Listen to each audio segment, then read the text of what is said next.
NEET की छात्रा के साथ हुई घटना ने सबको स्तब्ध कर दिया है। बिहार से लेकर अब ये आवाज़ पूरे देश में उठने लगी है। हमारे साथ मौजूद हैं कांग्रेस के प्रदेश प्रवक्ता शिशिर कोंडिली जी।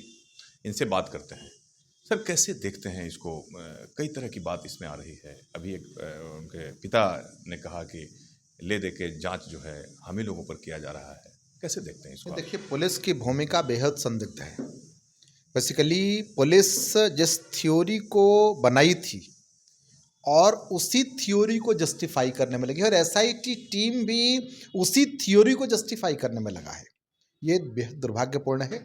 जिस एंगल में जांच होनी चाहिए, जरा समझिए ना, मैं बता रहा हूँ, सबसे इंपॉर्टेंट पॉइंट है ये कि 7 तारीख को बच्ची को एडमिट करवाया जाता है हॉस्पिटल में।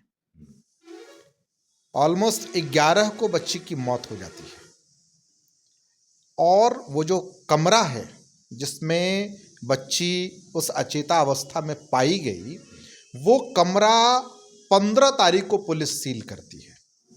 अगर पुलिस ये थ्योरी गढ़ती है कि उस कमरे का सबूत मिट न जाए इसके लिए सील किया, तो सबूत तो वहाँ क्रिएट भी हो सकता है।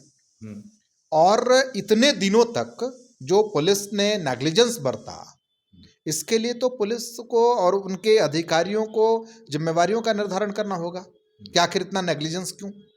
दूसरी बात और है कि जिस प्रकार से अब देखिए ना, एएसपी अभिनव का नाम आ रहा है, रोशनी कुमारी जो है वो वहाँ सबसे ज़्यादा, अगर क्वेश्चन मार्क किसी के ऊपर है तो वो एसआई सब इंस्पेक्टर जो है रोशनी कुमारी उस पर है। और रोशनी उस एसआईटी टीम जो इन्वेस्टिगेट कर रही है मामले को, तो उसके साथ वो मुआयना कर रही हैं। दूसरा ये कि जो थ्योरी गढ़ने वाले हैं एएसपी अभिनव, वो उस एसआईटी के पार्ट हैं। किस हैसियत से वो एसआईटी के पार्ट हैं? तो बहुत सारी चीजें हैं जिसमें पुलिस अपने मुताबिक अपने खुद को जस्टिफाई करने के लिए तमाम चीजों पे पर्दा डालने में लगी है। और जिस प्रकार से लोगों का और हम लोगों का भी जिस प्रकार से इस मामले को लेकर कंक्लूशन है, कहीं ना कहीं से हम लोग देख रहे हैं कि ये चूंकि हॉस्टल जो है, खास तौर से गर्ल्स हॉस्टल, वो तो सेक्स रैकेट का अड्डा हो गया साहब। हॉस्टल के कोई मापदंड भी नहीं है वो। अभी तक तो कोई मापदंड नहीं है, सरकार ने कोई मापदंड नहीं बनाया है। इसी का सुनते हैं 10-12 या 20 हॉस्टल से। आम लोग ये सोच रहे हैं, आम लोगों में ये चर्चा है, आम लोग ये जानने के लिए उत्सुक हैं कि आखिर हुआ क्या था, सच्चाई जानने के लिए उत्सुक हैं। और क्या लगता है कि क्या किया जा रहा है?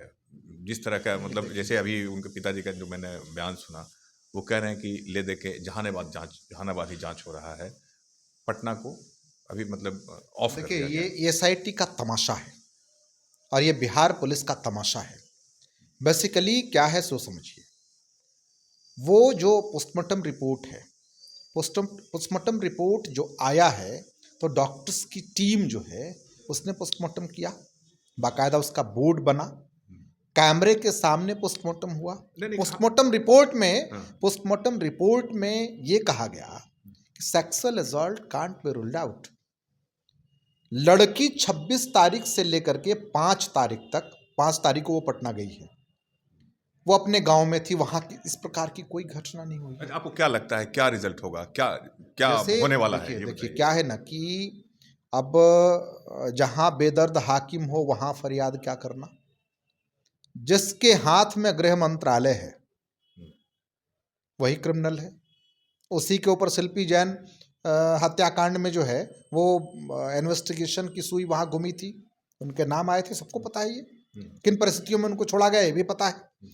तो कुल मिलाकर के ये जो रैकेट, तो नेताओं का नाम तो आ नहीं रहा है किसी तरह करने। भाई कैसे आएगा? नेताओं का नाम कैसे आएगा? वो तो जांच में ये बातें निकल कर के आती हैं ना सामने। कौन था वो जिसकी लग्जरी गाड़ी वहां खड़ी रहती है? कौन है संजय गुप्ता, कुम्हरार का एमएलए? और हमें तो यहां तक पता चला है कि जो नेक्सस है, वो उस नेक्सस का जो नेटवर्क है वो बीजेपी के बड़े नेताओं तक है। और लोग अपने पॉलिटिकल ग्रोथ के लिए और इस प्रकार के कार्यों में लिप्त थे। तो लड़की के पिता जो कह रहे हैं उससे कितना आप सहमत हैं? भाई, लड़की के पिता को अगर बिहार पुलिस टॉर्चर करे तो बेहद दुर्भाग्यपूर्ण है, और हम तो इसकी कड़ी भर्त्सना करते हैं। ये कोई तरीका है क्या? एक तो उसकी बेटी मर गई और इस प्रकार से उसको टॉर्चर करोगे, ये जो है कोई मतलब है? तो ये बेहद ही आप लोग विपक्ष में हैं, तो आप लोग का क्या है, क्या करेंगे? नहीं, आपका क्या कदम होगा?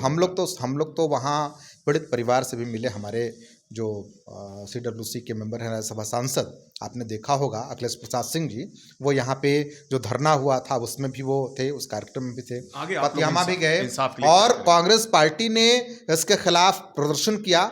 हम लोग इस पे सड़क से लेकर के सदन तक उसके लिए हम लोग आंदोलनरत हैं। और अगर सरकार अपने नियत में सुधार नहीं करती है, दोषी लोगों को पकड़ा नहीं जाता है, तो हम लोग जो है इस मामले को छोड़ने वाले नहीं है। सरकार को हर जगह घेरेंगे और सरकार को बेनकाब करेंगे। तो शिशिर कौंडिल्य कांग्रेस के प्रदेश प्रवक्ता हैं, काफ़ी रोष में हैं, आंदोलन करने की बात कह रहे हैं।